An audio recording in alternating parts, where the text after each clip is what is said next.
Assalamualaikum warahmatullahi wabarakatuh. Apa kabar anak-anak hebat semuanya? Hari ini kita masih belajar tematik 4D, yaitu pelajaran IPS. Sebelum kita melanjutkan pembelajaran, yuk kita membaca basmalah bersama-sama. Let's say basmalah together. Bismillahirrahmanirrahim. In the name of Allah, the most merciful, the most kind. Dengan nama Allah yang maha pengasih lagi maha penyayang.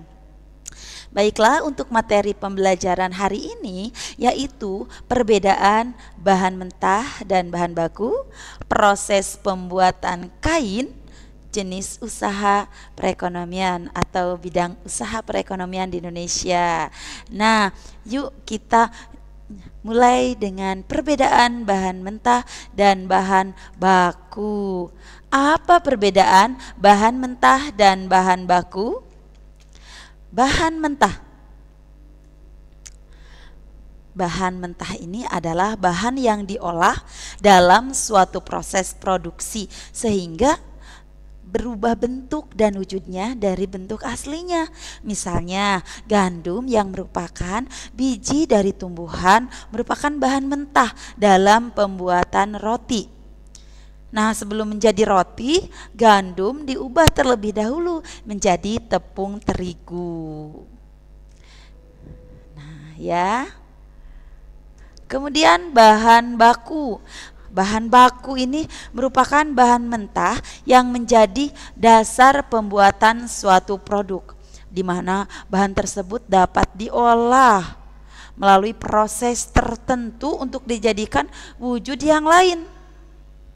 Contohnya, telur, margarin, dan tepung merupakan bahan baku pembuatan roti. Nah, bahan baku ini ada dua macam, yaitu bahan baku langsung dan bahan baku tidak langsung. Bahan baku langsung adalah bahan baku yang menjadi bagian barang yang dihasilkan. Sedangkan bahan baku tidak langsung adalah bahan baku yang ikut berperan dalam proses produksi, tetapi tidak secara langsung tampak menjadi barang jadi yang dihasilkan. Misalnya, apabila barang jadi yang dihasilkan adalah meja dan kursi, maka yang termasuk bahan baku langsung adalah kayu, sedangkan bahan baku tidak langsung adalah paku dan cat. Seperti itu.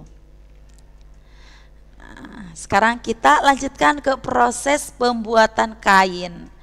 Nah, ini masih secara tradisional ya. Kalau sekarang sudah banyak alat canggih ataupun pabrik-pabrik, perusahaan-perusahaan untuk proses pembuatan baju ataupun kain. Nah, mulai dari bunga kapas ya, proses awal dari kain atau baju yang kita pakai sehari-hari, kita gunakan sehari-hari ini awalnya dari bunga kapas ya, pohon kapas yang diambil bunganya. Kemudian dilanjutkan dengan proses memintal kapas. Nah, proses memintal kapas ini menghasilkan benang. Nah, dari benang prosesnya menenun kain ya. Dari benang ini proses ke menenun kain. Nah, dari kain, nah ini sudah ya, dari hasil tenunan menjadi kain. Nah, dari kain, nah oleh para penjahit dibuat pola baju ya, baju atau pakaian yang kita gunakan di sehari-hari kita ya. Ini adalah dengan dibuat dulu pola bajunya. Nah, kemudian ini dijahit oleh penjahit baju sehingga menjadi baju yang kita gunakan. Nah, sekarang sudah banyak sekali alat-alat canggih ya, dari proses-proses dari bunga kapas tersebut menjadi baju ya yang sudah siap pakai. Baik, kita lanjutkan ke jenis-jenis usaha ya, atau bidang usaha perekonomian di Indonesia, yaitu mulai dari bidang agraris, bidang perindustrian, bidang perdagangan, bidang jasa, bidang pertambangan, dan bidang pariwisata. Yuk kita bahas satu persatu dari jenis-jenis usaha perekonomian di Indonesia. Nah, ini kita mulai jenis-jenis usaha perekonomian di Indonesia pada bidang agraris. Nah, pada bidang agraris ini, yaitu pertanian, perkebunan, peternakan, dan perikanan. Nah, ini ya contoh gambar bidang agraris pertanian ya. Nah, ini adalah perkebunan. Perkebunan di Indonesia juga banyak, ada perkebunan teh, kelapa sawit, karet, kina, dan lain-lain. Nah, ini ada peternakan. Nah, ini ada perikanan.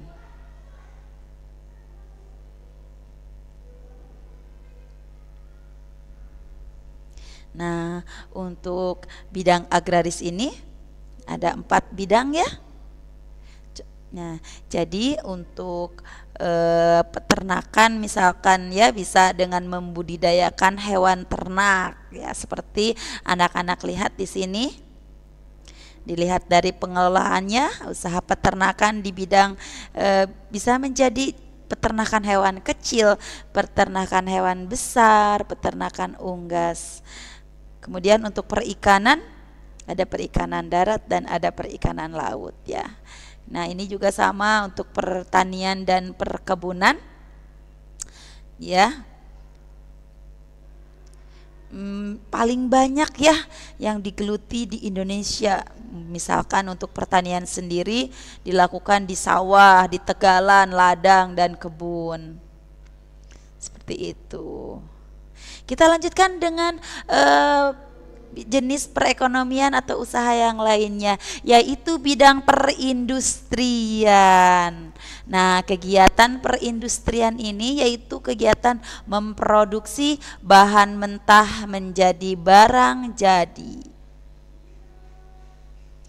Nah, pembagian jenis industri menurut jumlah tenaga kerjanya yaitu bisa terbagi menjadi industri rumah tangga, yaitu industri yang memperkerjakan 1 sampai 5 orang tenaga kerja. Kemudian industri kecil yaitu industri yang memperkerjakan 6 sampai 19 tenaga kerja. Kemudian industri sedang yaitu industri yang mempekerjakan 20 sampai 99 tenaga kerja. Dan industri besar yaitu industri yang mempekerjakan 100 tenaga kerja atau lebih. Ya, kemudian berdasarkan jenisnya, industri dibedakan menjadi industri kecil, aneka industri, industri kimia dasar, serta industri mesin dan logam dasar. Ya, ternyata industri juga sangat banyak dan luas ya. Nah, kemudian kita lanjutkan bidang perdagangan. Nah, bidang perdagangan ini boleh dilihat gambarnya. Jadi usaha perdagangan ini merupakan usaha jual beli dengan tujuan untuk mendapatkan untung. Nah, alat tukar yang digunakan dalam jual beli adalah uang. Zaman dahulu jual beli barang dilakukan dengan cara barter. Barter adalah jual beli dengan cara tukar menukar barang. Nah, berdasarkan jumlah barang yang diperdagangkan, usaha perdagangan ini dibedakan menjadi pedagang kecil bisa warung, kios, pedagang kaki lima, pedagang menengah, dan pedagang besar. Pedagang besar itu seperti pengekspor ataupun pengimpor. Kemudian kita lanjutkan ke bidang jasa. Ini bidang jasa. Nah, dilakukan dalam bentuk pelayanan. Nah, jadi usaha di bidang jasa ini orang yang memberikan pelayanan kepada pihak lain akan mendapat imbalan. Ya, usaha di bidang jasa ini tidak menghasilkan barang tentunya ya, tetapi memberikan sesuatu yang diperlukan oleh orang lain. Misalkan contohnya ya, banyak sekali bidang jasa di masyarakat yang dilakukan oleh masyarakat. Misalkan seorang guru yang mengajar di sekolah. Nah, guru tersebut memberikan jasa mengajar. Kemudian seorang dokter melayani pasien, sopir bus melayani penumpang dan mengantarkan sampai tujuan. Tukang cukur menyediakan jasanya untuk memangkas rambut. Seperti itu. Kemudian kita lanjutkan bidang pertambangan. Nah, jadi pertambangan ini pengambilan bahan galian berharga dan bernilai ekonomi dari dalam bumi. Banyak sekali nih ya sebenarnya perdagangan ini. Nah, hasil penambangan ini biasanya dijual ke luar negeri setelah kebutuhan dalam negeri terpenuhi. Nah, dalam skala besar kegiatan penambangan dilakukan oleh pemerintah maupun swasta. Contohnya penambangan minyak bumi, gas alam, batu bara, dan galian mineral. Akan tetapi ada juga penambangan yang dilakukan dengan skala kecil oleh masyarakat seperti tambang pasir dan batu-batuan. Tambang pasir dan batu-batuan dilakukan oleh masyarakat di lahan sekitar tempat tinggalnya. Nah, kemudian yang terakhir adalah bidang pariwisata. Jadi bidang pariwisata ini memanfaatkan daya tarik keindahan alam, sosial budaya, kesenian, dan hasil kreativitas. Jadi masyarakat mendapatkan keuntungan dari hasil kunjungan wisatawan. Wisatawan yang berkunjung akan membelanjakan uangnya di daerah wisata.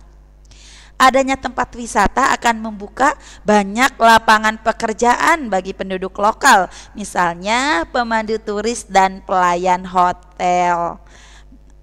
Nah, adanya tempat wisata juga mendorong seseorang untuk berwirausaha, misalnya pedagang kerajinan, penyewaan, papan seluncur, dan pemasukan atau pemasok bunga ke hotel. Nah, mungkin untuk materi hari ini sampai di sini dulu ya. Nanti kita lanjutkan dengan materi-materi selanjutnya di pertemuan selanjutnya. Baiklah anak-anak hebat, karena materi ini sudah selesai, mari kita membaca hamdalah bersama-sama. Alhamdulillahirabbil alamin. Praise be Allah, the Lord of the world. Segala puji bagi Allah, Tuhan semesta alam. Wassalamualaikum warahmatullahi wabarakatuh. Terima kasih.